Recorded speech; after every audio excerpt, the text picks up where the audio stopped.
ትንቢተ ዳንኤል ትንቢተ ዳንኤል ምዕራፍ 11 እኔም በሜዶናዊው በዳርዮስ መጀመሪያ ዓመት አጸናውና አበረታው ዘንድ ቆሜ ነበር። አሁንም እውነትን አሳይሃለሁ። እነሆ 3 ነገሥታት ደግሞ በፋርስ ይነሳሉ። አራተኛውም ከሁሉ ይልቅ እጅግ ባለጠጋ ይሆናል። በባለጠግነቱም በበረታ ጊዜ በግሪክ መንግሥት ላይ ሁሉን ያስነሳል። ኃያልም ንጉሥ ይነሳል፣ በትልቅ አገዛዝም ይገዛል፣ እንደ ፈቃዱም ያደርጋል። እርሱም በተነሳ ጊዜ መንግሥቱ ይሰበራል፣ እስከ 4ቱ የሰማይ ነፋሳት ይከፋፈላል፣ ለዘሩ ግን አይከፋፈልም። እንደ ገዛበትም አገዛዝ አይሆንም፣ መንግሥቱ ይነቀላልና ከእነዚህም ለሌሎች ይሆናልና። የደቡብም ንጉሥ ከአለቆቹም አንዱ ይበረታሉ፣ እርሱም ይበረታበታል፣ ይሰለጥንማል፣ ግዛቱም ታላቅ ግዛት ይሆናል። ከዘመናትም በኋላ ይጋጠማሉ። የደቡብም ንጉሥ ሴት ልጅ ቃል ኪዳን ለማድረግ ወደ ሰሜን ንጉሥ ትመጣለች። የክንድዋ ኃይል ግን አይጸናም፣ እርሱና ክንዱም አይጸናም።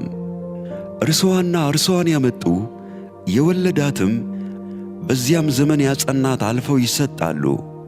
ነገር ግን ከሥርዋ ቁጥቋጥ አንዱ ከስፍራው ይነሣል፣ ወደ ሰራዊትም ይመጣል፣ ወደ ሰሜንም ንጉሥ አምባ ይገባል። በላያቸውም ያደርጋል፣ ያሸንፍማል። አማልክቶቻቸውንና ቀልጠው የተሠሩትን ምስሎቻቸውን ከብርና ከወርቅም የተሠሩትን የከበሩትን ዕቃዎች ወደ ግብፅ ይልካል። እስከ ጥቂትም ዓመት ድረስ ከሰሜን ንጉሥ ጋር ሳይዋጋ ይቀመጣል። ይህም ወደ ደቡብ ንጉሥ መንግሥት ይገባል፣ ነገር ግን ወደ ገዛ ምድሩ ይመለሳል። ልጆቹም ይዋጋሉ፣ ብዙ ሰራዊትንና ሕዝብን ይሰበስባል። እርሱም ይመጣል፣ ይጎርፍማል፣ ያልፍማል፣ ተመልሶም እስከ አምባው ድረስ ይዋጋል። የደቡብም ንጉሥ ይቈጣል፣ መጥቶም ከሰሜን ንጉሥ ጋር ይዋጋል። ብዙ ሕዝብንም ለሰልፍ ያቆማል፣ ሕዝቡም አልፎ በእጁ ይሰጣል። ሕዝቡም በተወሰደ ጊዜ ልቡ ይታበያል፣ አእላፋትንም ይጥላል፣ ነገር ግን አያሸንፍም። የሰሜንም ንጉሥ ይመለሳል፣ ከቀደመውም የበለጠ ብዙ ሕዝብ ለሰልፍ ያቆማል።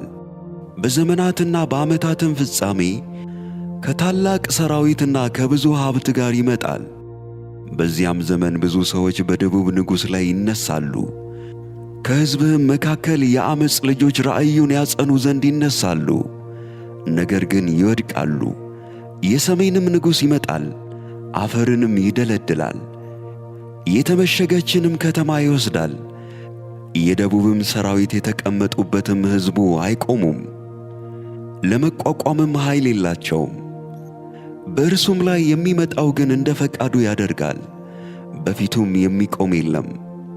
በመልካሚቱም ምድር ይቆማል፣ በእጁም ውስጥ ጥፋት ይሆናል። ከመንግሥቱም ሁሉ ኃይል ጋር ይመጣ ዘንድ ፊቱን ያቀናል፣ ከእርሱም ጋር አንድነትን ያደርጋል። ያረክሳትም ዘንድ ሴትን ልጅ ይሰጠዋል፣ እርሷም አትጸናም፣ ለእርሱም አትሆንም። ከዚህም በኋላ ፊቱን ወደ ደሴቶች ይመልሳል፣ ብዙዎችንም ይወስዳል። አንድ አለቃ ግን ስድቡን ይሽራል፣ ስድቡንም በራሱ ላይ ይመልሳል።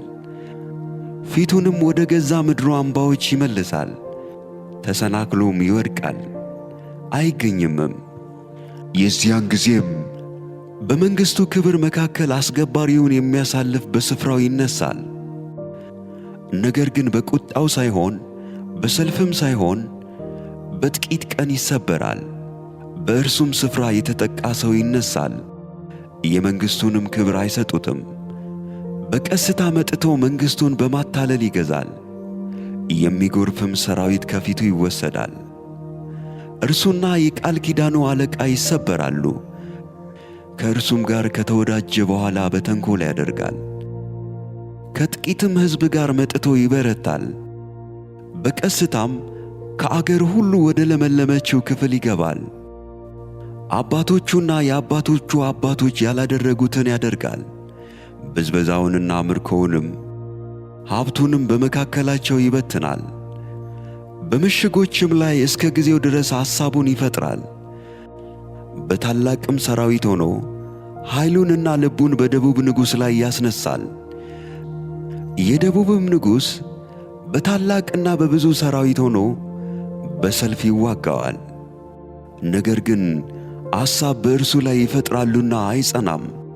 መብሉንም የሚበሉ ሰዎች ይሰብሩታል፣ ሰራዊቱም ይጎርፋል፣ ብዙዎችም ተገድለው ይወድቃሉ።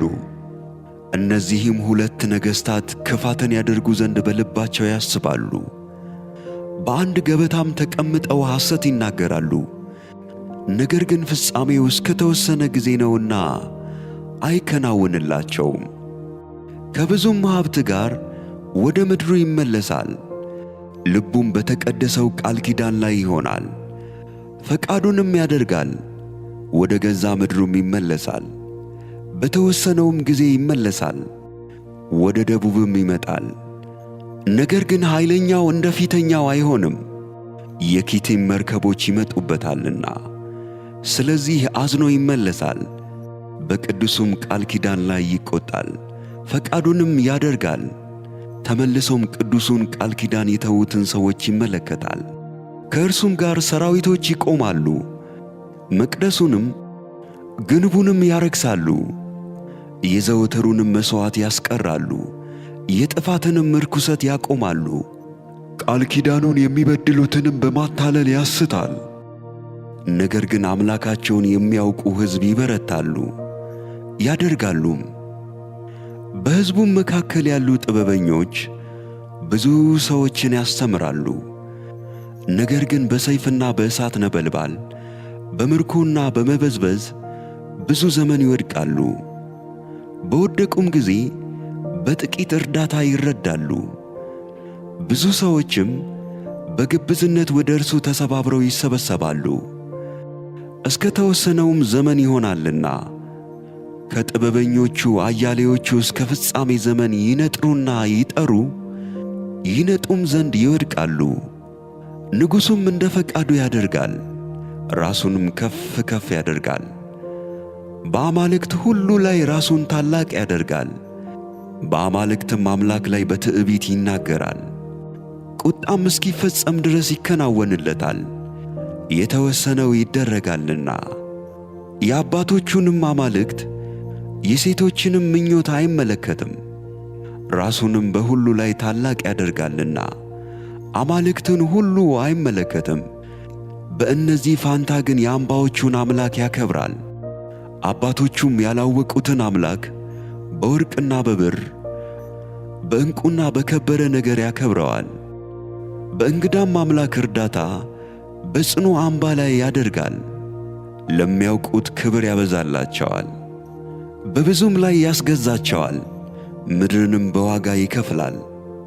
በፍጻሜ ዘመንም የደቡብ ንጉሥ ከእርሱ ጋር ይዋጋል። የሰሜንም ንጉሥ ከሰረገሎችና ከፈረሰኞች ከብዙም መርከቦች ጋር እንደ አውሎ ነፋስ ይመጣበታል። ወደ አገሮችም ይገባል፣ ይጎርፍማል፣ ያልፍማል። ወደ መልካሚቱም ምድር ይገባል፣ ብዙ አገሮችም ይወድቃሉ። ነገር ግን ኤዶምያስና ሞዓብ ከአሞንም ልጆች የበለጡት ከእጁ ይድናሉ። እጁን በአገሮች ላይ ይዘረጋል፣ የግብፅም ምድር አታመልጥም። በወርቅና በብርም መዝገብ ላይ በከበረችም በግብፅ ዕቃ ሁሉ ላይ ይሰለጥናል። የልብያና የኢትዮጵያ ሰዎች ይከተሉታል። ከምሥራቅና ከሰሜን ግን ወሬ ያውከዋል። ብዙ ሰዎችንም ይገድል ዘንድና ፈጽሞ ያጠፋ ዘንድ በታላቅ ቁጣ ይወጣል። ንጉሣዊ ድንኳኑንም በባሕርና በከበረው በቅዱሱ ተራራ መካከል ይተክላል። ወደ ፍጻሜው ግን ይመጣል፣ ማንም አይረዳውም።